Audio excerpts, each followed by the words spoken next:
नमस्कार, स्वागत है आपका इंडिया न्यूज बिजनेस पर और मैं हूं आपके साथ दीक्षा राठौर। आइए नजर डालते हैं आज की टॉप 10 खबरों की ओर।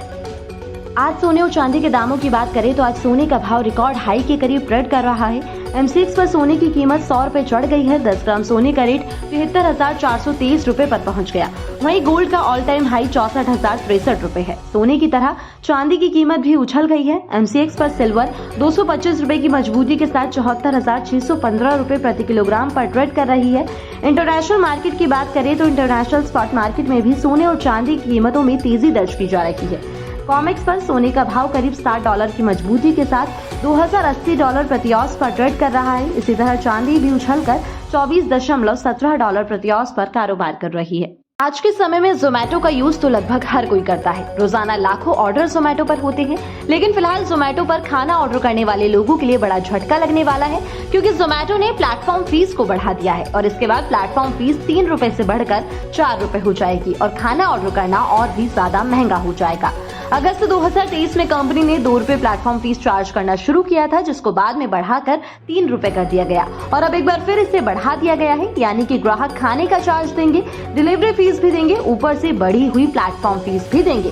कंपनी को पिछले महीने प्लेटफॉर्म फीस को लेकर ही जीएसटी नोटिस भी मिल चुका है। 26 दिसंबर को 402 करोड़ की टैक्स लायबिलिटी के लिए कंपनी के पास नोटिस आया था। इसमें कहा गया था कि 29 अक्टूबर 2019 से 31 मार्च 2022 के बीच डिलीवरी चार्जेस कलेक्ट किए गए, जिस पर कंपनी पर टैक्स लायबिलिटी बनती है। हालांकि कंपनी का कहना था कि उस पर टैक्स लायबिलिटी नहीं बन रही और इस नोटिस का वो उचित जवाब देगी।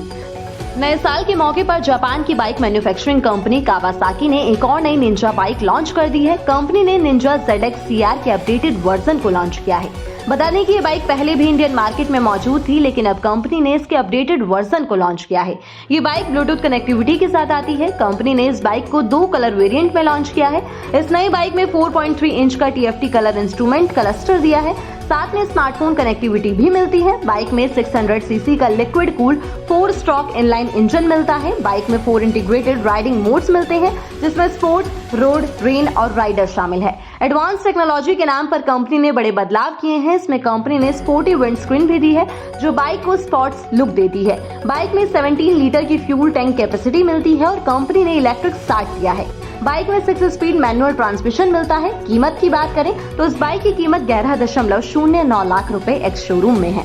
आरबीआई ने बताया कि दिसंबर 2023 के एंड तक 97.38% 2000 की करेंसी जो है वो अभी तक वापस आ चुकी है। यानी कि अब जो पूरी की पूरी जो 2000 की करेंसी को सरकार ने बंद कर दिया था, उसमें से 2.62% करेंसी जो है वो अभी वापस आनी रह गई है। तो इसकी अगर हम वैल्यू की बात करें तो ये जो वैल्यू निकल के आती है, ये लगभग 9,330 करोड़ रुपए की वैल्यू निकल के आती है। जब 19 मई 2023 को सरकार ने 2000 की करेंसी को वापस लेने की अनाउंसमेंट की थी। अब अगर हम आरबीआई की बात करें तो आरबीआई के अकॉर्डिंग अब ये जो बैलेंस 2.62% 9,330 करोड़ की करेंसी बची हुई है, ये सिर्फ आरबीआई के 19 इशू ऑफिस में ही एक्सचेंज की जाएगी या वापस ली जाएगी। If you're planning to open your restaurant or hotel, तो आपके लिए एक अच्छी अपॉर्चुनिटी है। दरअसल इटालियन गवर्नमेंट रीलोकेशन के लिए 25 लाख रुपए दे रही है। अब ये इनिशिएटिव गवर्नमेंट की तरफ से डीपॉपुलेशन को टैकल करने के लिए लिया गया है। इसलिए इटली का कलाब्रिया रीजन और इटालियन गवर्नमेंट लगातार फॉरेनर्स को इनवाइट कर रहे हैं और 25 लाख रुपीस ऑफर भी कर रहे हैं। लेकिन एप्लीकेंट की जो मिनिमम एज है वो 40 साल होना मैंडेटरी है।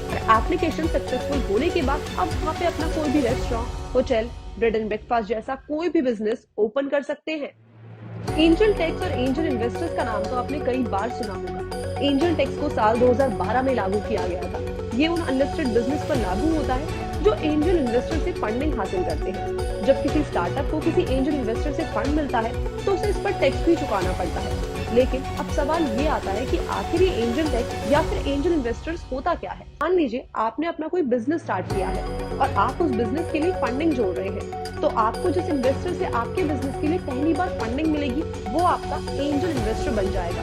अब इसी तरह कई सारी कंपनीज होती है जो नए नए स्टार्टअप को फंडिंग प्रोवाइड करती है। अब वो कंपनीज इन स्टार्टअप की एंजल इन्वेस्टर बन जाती है।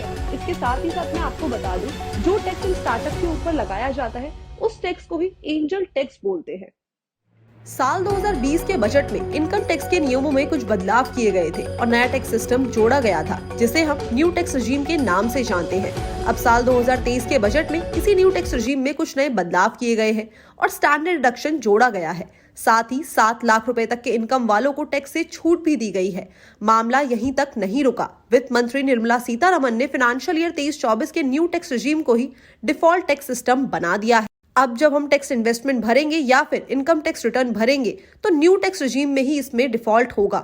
एक्सपर्ट्स बताते हैं कि आने वाले टाइम पर न्यू टैक्स रजीम को ही इकलौता टैक्स सिस्टम बनाने की तैयारी की जा रही है, लेकिन इसमें अभी वो छूट नहीं मिलती है जो ओल्ड टैक्स रजीम में मिलती है। इसलिए इसे और भी ज्यादा अट्रैक्टिव बनाने की तरफ ध्यान दिया जा रहा है और ईपीएफ को भी न्यू टैक्स रजीम में शामिल किया जा सकता है। 2022 में इंडिया का जो पैक्ड वाटर का मार्केट था वो लगभग $22.7 बिलियन का था और एक्सपेक्टेड है कि 2030 तक इसका जो मार्केट शेयर होगा वो लगभग $36.21 बिलियन का होगा। इंडिया में कई सारी कंपनियां हैं जो कि वाटर मैन्युफैक्चरिंग करने का काम करती है, पैक्ड वाटर मैन्युफैक्चरिंग करने का काम करती है। इसमें टाटा जैसी बड़ी कंपनी भी शामिल है, पेप्सिको की कंपनी शामिल है और कई लोकल मैन्युफैक्चरर भी शामिल है। वहीं अगर हम शेयर्स की बात करें तो इसमें जो सबसे पहला शेयर आता है, सबसे बड़ा शेयर जो है पैक्ड वाटर में, वो बिस्लेरी का है। बिस्लेरी का जो शेयर है वो 26% का है और इसको जो मैन्युफैक्चर करने का काम करते हैं वो पार्ले एक्सपोर्ट करती है। दूसरे नंबर पे जो शेयर आता है वो किनले का आता है। इसका जो मार्केट शेयर है वो 18% है और ये कोका कोला का प्रोडक्ट है। एंड देन इसके बाद एक्वाफिना की अगर हम बात करें तो ये तीसरे नंबर पे आता है। इसका मार्केट शेयर जो है वो 11% है और इसको पेप्सिको ऑपरेट करता है। देन इसके बाद अगर हम बात करें तो बाकी का जो मार्केट शेयर है वो 45% है, जो कि टाटा और हिमालय जैसी कंपनियों का है।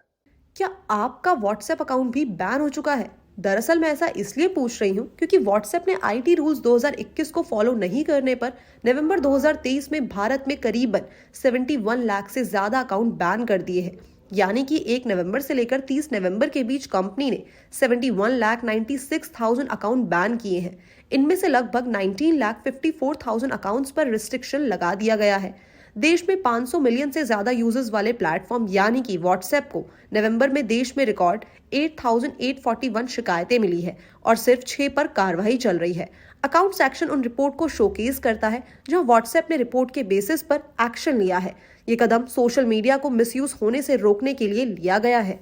हफ्ते के दूसरे कारोबारी दिन बाजार में देखी गई कमजोरी। निफ्टी करीबन 76 पॉइंट्स की कमजोरी के साथ 21,665 के लेवल पे जाके बंद हुआ। इसी तरह सेंसेक्स भी करीबन 380 पॉइंट्स की कमजोरी के साथ 71,892 के लेवल पे जाके बंद हुआ।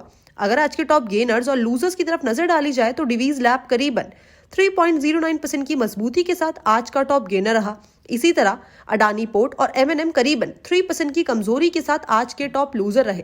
अगर बीएससी के 30 शेयर्स की तरफ नजर डाली जाए तो बीएससी के 30 शेयर्स में से आज केवल 8 शेयर्स ही हरे निशान पे बंद हुए और बाकी के 22 शेयर्स लाल निशान पे जाके बंद हुए।